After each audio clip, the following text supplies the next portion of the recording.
Takot tingnan yung ano na yan. Magandang hapon po sa inyong lahat. Nandito po kami sa Bay Area Mall of Asia Complex. Check ano time check now? Time check now, It's please. about like 5 o'clock in the afternoon. 5 o'clock in the afternoon. We're going to watch what today? Ang sunset. Kung merong sunset ngayon kasi very gloomy ang weather. So, Alam mo ba what's the pronunciation, the right pronunciation? now, Sonso. sunset. Sonso. Ito po, it's been, I think first time kong mapunta ngayon dito sa area na to. Alam nyo, during my high school days isang dating jogging area ko lang to, if I can still remember.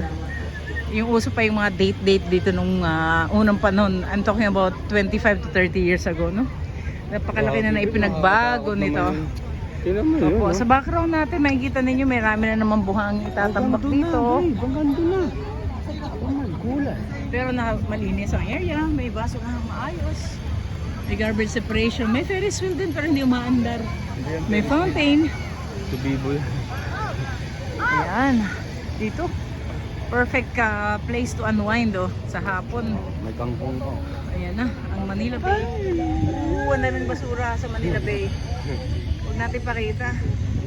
Dami pa namang viewers ko sa sa abroad. Pero sad to say po, medyo madumi yung Manila Bay area, daming basura. Siguro ito yung reason na bumagyo, daming daming basura na napadpad dito. Madumi, maraming basura.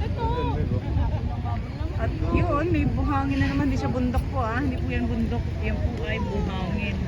So mukhang na naman sila, tatambak. Gagawin na naman nilang, actually may project dito, babe. Meron silang 20-year project dito ang government. Para maging parang isang community dito.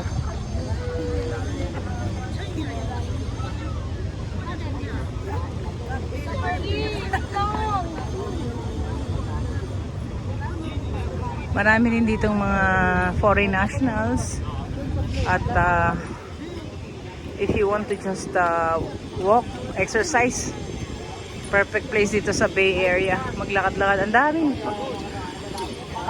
place to eat dito, tsaka drinks, napakarami. And then maraming play area para sa mga kids.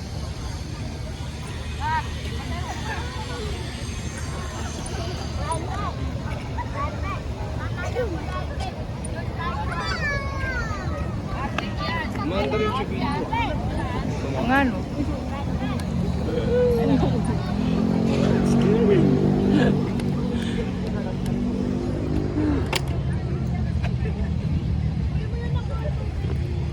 May dogo. Babay ka na. Babay ka na. Mga may malaking project lang, tara.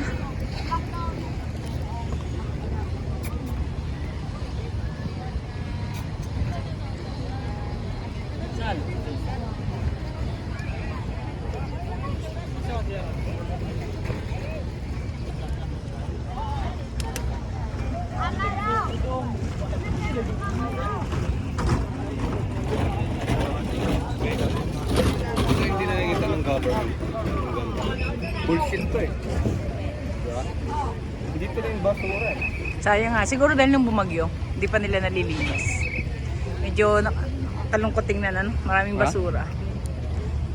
Yun lang. Ba't bawal tumayo? Actually, hindi siya basura yung iba Parang sinadyang ilagay doon. Parang mga bote na malalaki na mga empty na bottle water. Bawal tumayo. Sino may sabi? Yung guard. Siguro dahil baka madisgrasya. Bawal daw tumayo po dito, by the way. No standing. Di natin alam po no reason, pero siguro for safety yan.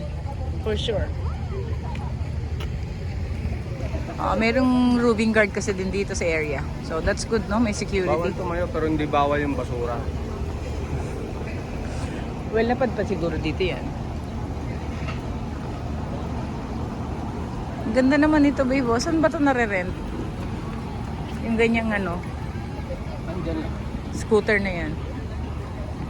Yung palang Conrad Hotel, nandun siya. Ayun. Kaya pala, may malapit na hotel. Saan? Di ba dyan nag-check-in karamihan ng during the pandemic yung mga pasahero, no? Dyan sa Saan? Conrad. Ito bro, simula doon hanggang dito talaga yung basura. Nakaka-turn off pala. Hindi ko nakikita ng elevation. Siguro government na kasi itong area na to eh. Government na responsibility. Napakarami na rin palang mga building na tinatayo dito sa Bay Area, no? Sana naman magawa ng paraan to ng government, mawala ang mga basura. Pero dapat ito eh, may organize ang ibang communities na malapit dito. No? Malagkit. Mm-hmm. Sticky.